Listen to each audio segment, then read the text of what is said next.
Hello and welcome to the Daylight Midnight Show.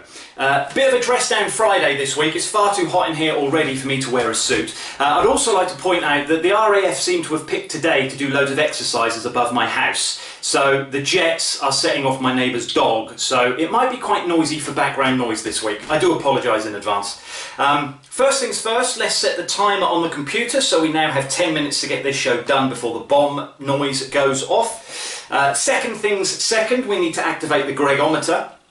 This is a very technical scientific device designed by geniuses in Geneva, and what this does is this monitors all my bodily functions, looks at my brainwave patterns, bowel movements, sweat rate, heart rate, all this, and it will summarise for you in one word the way I'm thinking and feeling today, and therefore what kind of show you might have. And it will beam that one word onto the display behind me. So let's find out then. Today the Gregometer thinks the theme of the show will be the word summary. And looking at that written there, it doesn't look like a real word, but meaning like summer, I guess, and with it being about 28 degrees in my little office already, that's quite appropriate. So that's that done. Time now for the little brown folder. I carry this around with me every week, and as I think of things that I might want to talk about, I scribble notes down in here, and then we can discuss it together on a Friday.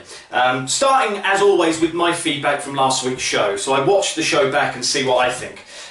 First thing is that I really like the new camera position. I don't think I've got it exactly the same this week, but it's closer than it was for the first couple of weeks. And I like it because it's closer, it's more intimate, it's like we're staring into each other's eyes. I'm not sure I'm adhering to social distancing rules because the camera's closer than 2 meters away, but I'm on my own, so sorry. Feedback number 2 is I think I need to change the bomb sound effect for the timer that goes off after 10 minutes. You might have noticed last week, when it went off, I leapt out of my seat like I'd been stabbed in the buttocks with a pencil. I'm stressed enough as it is. If I have a loud bomb going off beside me every week, you're going to see me have a heart attack live on camera. So I meant to do it this week and I forgot, so I'll put that in my notes for next week, is to change it. And my last bit of feedback about last week's show, that lovely appetising drink that I made myself, that Barocca milkshake, if you will, that foam stuff that formed on the top, I couldn't get that off the side of the glass. It's set like wood glue. So it made me wonder what on earth did that drink do to my innards? Which might explain the pain I had on Saturday and the horrible smells we had in the house all weekend. So that's the feedback. The other thing I've written down in here is hay fever. Now, I don't do this to garner sympathy. This is just to sort of sympathise with other sufferers.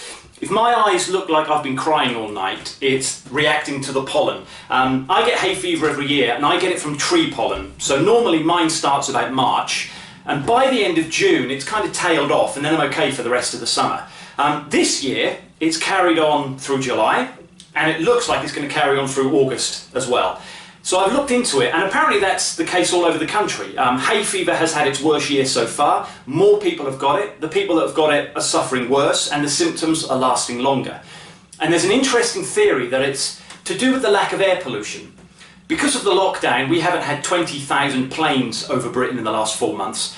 The road traffic has been down to levels not seen since World War II. So there's less air pollution, and the feeling is that maybe the pollen isn't fighting against so much other stuff in the air, and it's been able to spread further and affect more people. I have my own theory on this. Because hay fever starts about the time that the lockdown was announced, I think the government knew that people weren't going to follow the rules. So they've been expensively importing pollen from all over the world and spraying it in the skies above Britain. So people are affected, so they stay in more and they adhere to the lockdown rules. Just my own little theory. So that's everything from the brown folder for this week. Now, what I want to do for the rest of the show is I want to find a new football team to support. I'm a lifelong Norwich City fan, and we've just been through probably the most depressing year in living memory for Norwich fans. Now, I like the fact that we're back in the Championship because you get more games, the teams tend to be more evenly matched, and you're not getting tonked 7-0 every other week like you do in the Premier League. So I'm quite looking forward to next season, but I do like to follow the Premier League, and I thought, well, I should have a team that I'm going to follow for the new season. And coincidentally enough, I was sent one of these little quizzy surveys on social media this week. I'm sure you get loads of them as well. They turn up every day, you know, answer these questions and find out if you're scared of tiddlywinks. Are you a sociopath? Take this quick online test and save a trip to the doctors. What breed of dog are you? And I normally don't bother doing them, and I'll tell you why I don't bother doing them. They look like a fun quiz, but I think what's happening is, when you send these surveys back, all your information is being collated into a massive database. And all that information and that psychological profiling of you is being sent around the world and sold to companies who can target advertising at you that they know you will answer and buy because of the way that you've been answering these surveys. So I don't do the ones that I'm sent. So what I've done, instead of following that one, I found another one. And I wanted to find one that I knew wasn't going to be selling the information on. So I found one on the CBBC website. So this is the BBC channel for children. So I thought we're safe with this one. It actually dates from the year 2018, which I think is a good thing because Norwich weren't in the Premier League that year. So whatever I answer, I know that it's not going to give me Norwich. So it says here, have you got into football after watching the World Cup, 2018 remember, but you don't know which team you should support in the Premier League? So I'm going to answer these as honestly as I can and we'll see what it says, and maybe you watching me answer the questions will give you a bit of an insight into me and the way my mind works. So the first question is choose your favourite colour, and we've got lots of options. I'm going to answer honestly, my favourite colour is green, particularly like that sort of British racing green, that quite dark green. Question 2, which describes where you live the best? The north, the south, somewhere in the middle? I guess we're somewhere in the middle really, I'm based in East Anglia. What else would you call a bread roll? The options are a barm, a cob, a tea cake, a bap, a batch, or I just call it a bread roll. Well, I do just call it a bread roll, but occasionally, depending on the shape and the texture, I'll refer to it as a bap. So I'm going to click on the word bap. Which is more important to you, being the winner or taking part? Not having experienced much in the way of winning, I'm going to say taking part. Next question, where would you prefer to go shopping to spend your pocket money? In my town or village shop, a department store with lots of shops in one, the city centre with a big shopping centre, or the biggest shopping centre there is. I'm not really one for shopping, I like to keep it local. I'm going to say in my town or village shop. Can you speak another language? If you can speak more than one language, just choose your favourite. I'm also noticing through proofreading there's a lot of spelling mistakes in this, which I think is very bad when it's aimed at children. It's teaching them bad grammar. There's a long list. Holiday Portuguese, conversational French if it's a very short conversation. So I'm going to put just speak English. Choose a creature, and there's a whole load of pictures here. I would guess these correspond to the nicknames and mascots of Premier League teams. So I'm going to try not to think about that. We've got bird, bee, badger, bear, elephant, lion, dog, fox, and then there's a picture of a dinosaur and it says something more exciting for me.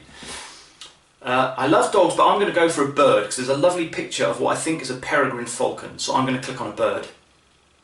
And that is it, and it's telling me you should support Brighton and Hove Albion. Brighton and Hove is a seaside destination, a vibrant, colourful and creative place.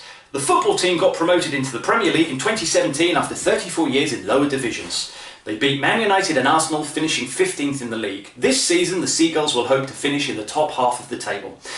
So that's the decision made, my friends. For the next season, the official football team of the Daylight Midnight Show will be Brighton and Hove Albion. And I think we've still got a little tiny bit of time left. So, to finish the show this week, this is especially for the boys and girls watching. If you ever want to distort your voice for any reason, to sound like a spy or a robot, or to just disguise it when you're doing a prank phone call, don't go and buy an expensive Darth Vader helmet that's got one of those microphones in. Don't download an app onto your phone or tablet that is pricey. All you need to do is get yourself one of these office fans. This one cost me £17.99, and that included delivery. I did have to put it together myself, so it'll probably break. And then you put it on the full setting you can find, and then you talk into it, and this happens. This is my voice talking through a fan. That's it for the show this week, my friends. I will see you next week. Have a great 7 days.